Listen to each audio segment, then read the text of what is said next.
It's a big weekend under the twin spires at Churchill Downs. Let's preview the Ack Ack and the Lukas Classic. Hi everyone, Matthew DeSantis here with NYRA Bets, and welcome to this stakes race preview here where we are going into a deep dive of the Ack Ack and the Lukas Classic taking place Saturday at Churchill Downs. Before we get to that, I want to give you a quick reminder to press that like and subscribe button on NYRA Bets YouTube today. Subscribing is entirely free of cost. Just notifies you when new videos drop on the channel, whether those are race previews, full card analyses, handicapping and betting tutorials, weekly programs, and so much more.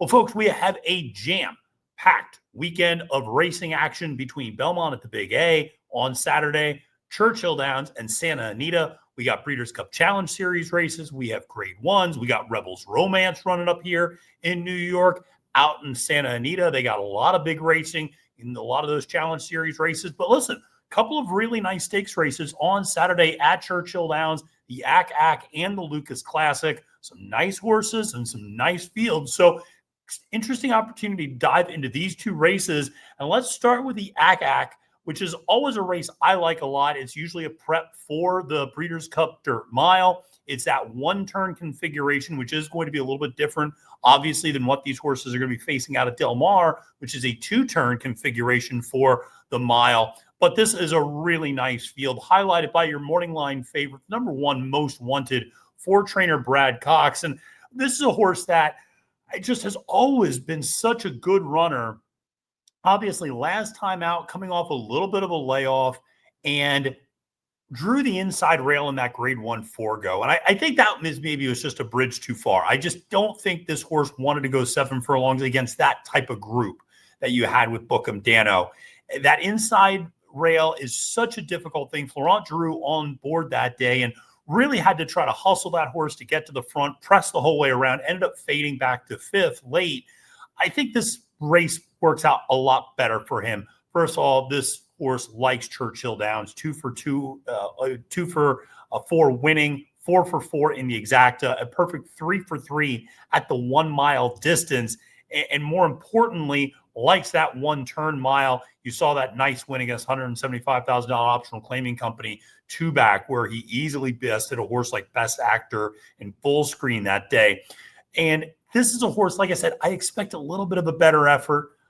That inside rail going 7 furlongs at Saratoga is always just such a tough place. So I'm willing to draw a line through that Forego. And if you do, those previous 3 efforts are more than enough to win in this particular spot. And oh, by the way, we have a little bit of a jockey change. Out is Florent Drew, and in Irad Ortiz Jr., who moved his tack down to Churchill Downs and Keeneland later this fall. This is going to be, I think, a really interesting moment because Brad Cox has always teamed up with Florent Drew in so many of these races, but Drew actually lands on the big long shot 3 technique in this race for Jason Cook. Now, he did ride that horse last time out, but still, this was a significant decision to make a rider change on Most Wanted. Drew really hasn't done much wrong with this particular horse, had always ridden this horse, I thought, pretty well. There were some other rides that I had certainly called into question with him, but this one was not one of them. But the fact that Cox has made this jump and is now giving Irad Ortiz Jr. the mount on Most Wanted, I think is significant. Irad's going to get this horse out from the inside rail. And the nice part is the horse right to his outside, Will Take It, is a nice horse for Dallas Stewart, but doesn't have great early speed. So you don't have to worry about getting pinched out at the start. And I think that's significant because even the horse to the outside of him is Surly Furious, another horse with good but not great early speed. So you don't have a lot of these speedballs right next door that could end up pinching you down and keeping you from being able to cross over to the main track on the inside rail. So I like Most Wanted quite a bit in this race. But if you're looking for some alternatives, I think there are a few. The number 5, Tumbarumba. And this is a horse I just really like. And I was so happy to see this horse return to form in that R.A. Cowboy Jones last time out at Ellis Park. Tyler Gaffleone remains aboard. And this is a horse that had kind of fallen out of form a little bit. If you remember, this is a horse that ran really well back in 2024 and had put together some nice races, the Fred Hooper, the Gulfstream Park Mile, the Ghost Sapper, the Hand Shin, even last year's Ack Ack finishing second 2-3 technique under those very sloppy sealed conditions that day. and actually didn't run bad. Ran fourth in the Breeders' Cup Dirt Mile, but really didn't round back into form this year. Ran second in the Harlan Holiday, which you thought, okay, pretty good. And then, kind of a really distant third in the Fred Hooper, was a no-show in the Westchester, couldn't even get the job done against Optional Claiming Company, runs fourth in the Hand Shin, and you're just going, maybe the best of Tumbarumba is behind him. Then comes and runs a really nice race, beats Prince of Power and the Suzuki in that R.A. Cowboy Jones, and you go, hey, maybe this horse is rounding back into form. Now, listen, it was only a 5-horse field. You don't want to overstate things. The 93 Beyer speed figure isn't necessarily overwhelming. But the thing about Tumbarumba is he can run well at Churchill Downs. He can run well in a one-turn mile. Is he a win machine? No. He finished second and third, probably a little more than I would like. But he's the type of horse that I would include in an exacta with Most Wanted, who I do see as kind of by far and away the top choice in this particular race. So, like I said, Tumbarumba gives you at 4-1 maybe a little bit of value underneath. I like him a little bit more than I do a horse like Will Take It for Dallas Stewart, who comes from a little bit further back. I do have questions about that. Also, some questions on the jockey, Brian Hernandez Jr. listed. We'll see who ends up actually taking the mount. Obviously, Hernandez Jr. coming back from a pretty serious injury. He's going to be out for at least the next 4, 5, 6 weeks. So that's something to keep in mind. The other horse that you could talk about in this spot is the number 6, Indispensable for John Sadler, a horse from the West Coast coming east. I'd rather see one start coming out of the Pacific Classic, but really outside of that, had been a horse that was running against kind of Optional Claiming 40 Company, running in the Zia Park Derby, third in the Oklahoma Derby. Was a long-time horse to try to break its maiden. At 3-1, that's not a price I'm interested in. So Tumbarumba at 4-1, I feel like is a much better choice. Will Take It is a nice horse. I have that horse third in my selections. Last several times out have been very, very good. Dallas Stewart starting to heat up, had 2 wins at Churchill on Wednesday. And this is the one that won the Hanshin Stakes last time out in that one-turn configuration back in June at Churchill Downs. Has been working out nicely at Churchill for Dallas. And like I said, we'll see who the rider is, whether it goes back to Edgar Morales, whether it goes to Christian Torres, both of whom have ridden the horse before. We'll have to wait and see. But Will Take It's a nice horse, and was a horse that always had some expectations. It was a $700,000 purchase, and took a while to break its maiden, but it's turned into a little bit of a decent horse and has racked up over $500,000 in winnings. So it hasn't been a disappointment by any stretch. So we'll see. Now, I do want to talk about a little bit of a price who I've always liked, and that's the number 8, Houday. Houday is a horse that I've always been a big fan of for Tom Drury Jr. This is an Ohio-bred son of Liam's Map out of an Indian Charlie mare, Luan Machado, the Axeman, up on the mount. And I think this is a horse that started off its career so good, and I remember ran so well in that Lafayette and just really looked the part to potentially be a pretty significant contender in the sprint division. Then went to the Pat Day Mile, didn't necessarily get the greatest ride and trip that day, but still ran fourth and by only a length and a half in that Pat Day Mile, comes back to run second in the Matt Win, runs third in the Ellis Park Derby. I mean, this horse has been racking up nice finishes, but the interesting part is how this horse has been handled and placed since then. All of a sudden goes to Belterra Park in a $25,000 allowance race, barely wins, then goes to Mahoning Valley and runs in a state-bred race, barely wins, gets off very badly at the start, and really does put in a huge effort to get the job done there and to win, and then goes to the bench from October 2024 to May 2025, comes back in a $26,000 allowance race at Belterra, again, wins easily. So he's been facing significantly less competition, but at his best, he can run a good race in this spot. 96 Beyer speed figure is career best. That's a mile in the Ellis Park Derby last year, where he finished a length behind Most Wanted.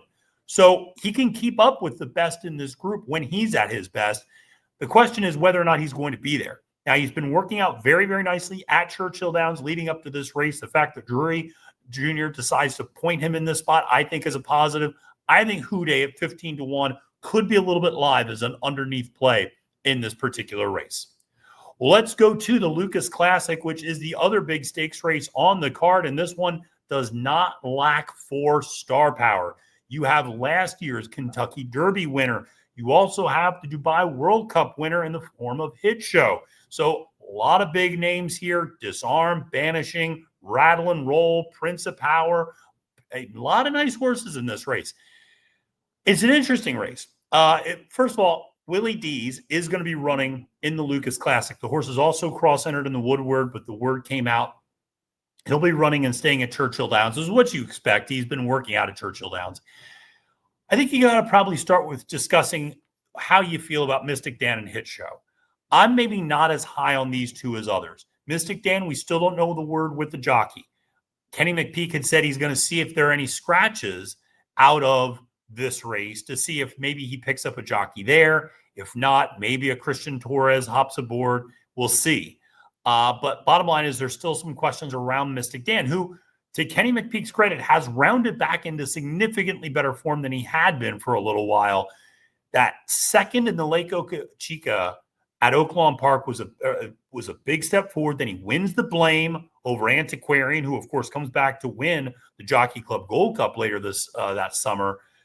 Runs decent in the Stephen Foster, fourth, but runs a 101 Beyer speed figure behind the trio of Mind Frame, Sierra Leone, and First Mission. Then goes on to the turf and runs, I thought, a pretty decent race in that Arlington Million behind Fort Washington, Grand Sonata, and Integration, but still now goes back to the dirt, has been working out nicely for Kenny.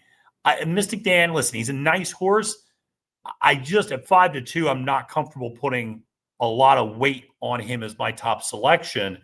Therefore, I went in a slightly different direction up top, and I actually went toward the horse on the inside, Willie Dees, 6-1 for Mike Maker. Louis Saez up on the mount. This is a horse that has very good early speed, is going to be able to save all the ground from that inside rail. I think Louis is going to get this horse out and really put in an aggressive position early. Won that Scheffler Memorial 2-back at Horseshoe, Indianapolis. Last time out, finished second to Banishing in the Charlestown Classic. Now, here's the thing. That's a 3-turn race at the Charlestown Classic, and he was in post 7 of 8. That's not where you want to be at Charlestown running a 3-turn race. You don't want to be parked outside. That's always going to be an issue. The horse made a nice run late to get into second, but listen, I just thought was kind of up against it that day. I think Willie Dees at 6-1 has an opportunity to maybe upset a little bit for Mike Maker, who, oh, by the way, is winning 38% of his entries at Churchill Downs this meet. Now, listen, I'm not fading Hit Show entirely. He's going to be on my tickets. He's my second choice in this race. For trainer Brad Cox, Florent Giroux remains up on this particular Cox entry. Went over and won the Dubai World Cup. A tremendous effort over Mixed Go and Forever Young. Comes back in June in the Stephen Foster and just was not a factor at all. And finished well behind, fifth in a 6-horse field, and was just never involved in the race really at all. And Hit Show's always been a horse that comes from off the pace. So needs a little bit of pace to run into. You get that in the Dubai World Cup to some extent. But this is one of those horses that, you know, I always thought was never really going to break through with a big grade 1. And I always thought was more of a grade 2, grade 3 type of a horse. I always equated him to Skippy Longstocking. I thought very similar type of horse in terms of winning a lot of grade 2, grade 3s, maybe never a grade 1 winner. Well, he proved me wrong over in Dubai, but that West Virginia Governors last time out, getting a win over Not This Boy and Jokestar, going a mile and a 16th at Mountaineer. 104 Beyer speed figure certainly showed he's all the way back. Now he's in the Lukas Classic. I like him here. I don't necessarily love him at 7-2. I wouldn't mind him at 5-1 or 6-1. That would be a great price. I'm not going to get that. But Hit Show at 7-2, a horse that I'm absolutely including on my late pick 5 ticket. I'll probably exclude Mystik Dan.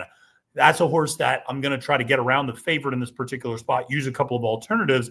Willie Dees, like I said, is my top choice. I think Hit Show is a nice horse as well. This way you have one who's going to be up front, one who can come running late. He kind of recovered in both ends of it. Rattle and Roll, listen, he's making his first start since that Dubai World Cup where he finished 8th. This is a horse I just cannot trust for Kenny McPeek. He falls in and out of form, seemingly just at the drop of a hat. And I just have a hard time ever really getting a grasp on when this horse is going to run a big race. Hasn't really run well the last couple of times in the Lukas Classic, but we'll see. Maybe this is the time he can do it. He likes Churchill Downs, 4 for 9 winning there, 8 for 9 in the Exacta. or the trifecta, I should say. So maybe fading him too far out isn't that wise. But coming off that long layoff from international start, I think is a little bit of a question mark. Now, the horse that is a question mark and that I think we've all been waiting to see if he can break through is the number 6 Disarm for trainer Steve Asmussen. And this is a horse who teases you with talent. And you can go back to the Travers in 2023 when this horse ran a huge second to Arcangelo. And everybody said, oh, Disarm, this is the horse you want to pay attention to. He's a gun runner. He's only going to get better with age. He's out of a tap-it mare. He's going to like more distance. He's going to get better as he gets older. Well, he really hasn't. And his only 2 victories since that Travers have both come with the assistance of Lasix. All of his other races, which have all been graded stakes races, have been also ran finishes, basically, third or worse. Now, he did run decently 2 back in the Whitney. Finished a decent third to Sierra Leone and Highland Falls, okay? He made up some ground that day, was pretty far back and made up a lot of ground. So, again, teased you with effort, then goes to the Jockey Club Gold Cup. Obviously, that race, maybe you just want to draw a line through it because there was so much of a disaster in the early going of that race. It's hard to maybe extrapolate a lot of decisions out of that. But nevertheless, finished 6th that day. Irad Ortiz Jr. now takes over the mount for trainer Steve Asmussen, taking over for Joel Rosario. Can Disarm finally break through? I would much rather bet Disarm at 4-1 than Mystik Dan at 5-2. I think Disarm has a chance of breaking through, but still at 4-1 as a top choice, I just shudder at that price. If he was 6-1, 8-1 as a top choice, I think would be very interesting. Asmussen has been training very well. Bullets, 5 furlong work, 2 back, a nice 48-3 leading up to this race. I think that he's primed for a nice effort. Only 1 for 5 career Churchill Downs and 1 for 7 at this distance.